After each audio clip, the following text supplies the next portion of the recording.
I just saw the 2026 science fiction thriller Disclosure Day. Directed by Steven Spielberg and written by David Cope, Disclosure Day stars Josh O'Connor as a whistleblowing cybersecurity specialist who, with the help of TV weather person Emily Blunt and government defector Coleman Domingo, planned to release suppressed information to the public that could destabilize the world, while Colin Firth and his shadowy government organization attempt to stop them.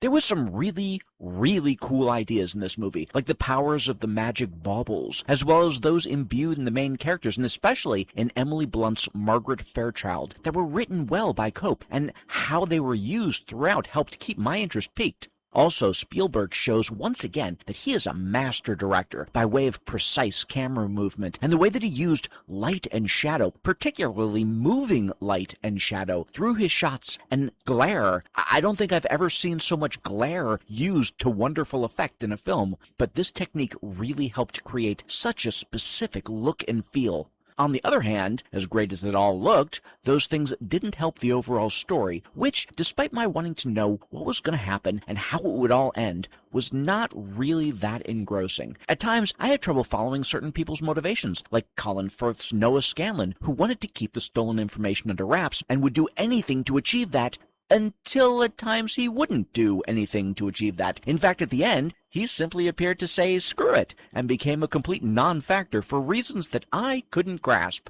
Other times, the story got heavy-handed, and felt like it was losing its way, unsure if it wanted to be a morality tale or an action flick. And while I didn't care for the moral play it made, and preferred the action direction, those action sequences brought a tremendous amount of bullshit factor, with heroes converting ridiculous maneuvers and villains becoming inept or indecisive at just the right moment. And don't even get me started on the fact that every person driving a speeding car in this, and there were a few, apparently needed to neither look where they were going or even keep their hands on the wheel. Overall, Disclosure Day was a mixed bag, with just enough good in it, again, mostly in the interesting ideas, that I graded it out as 6.2. And if you know our grading scale, you'd know that a 6.0 to a 6.4 is good, and right in the middle of good is where this one lands.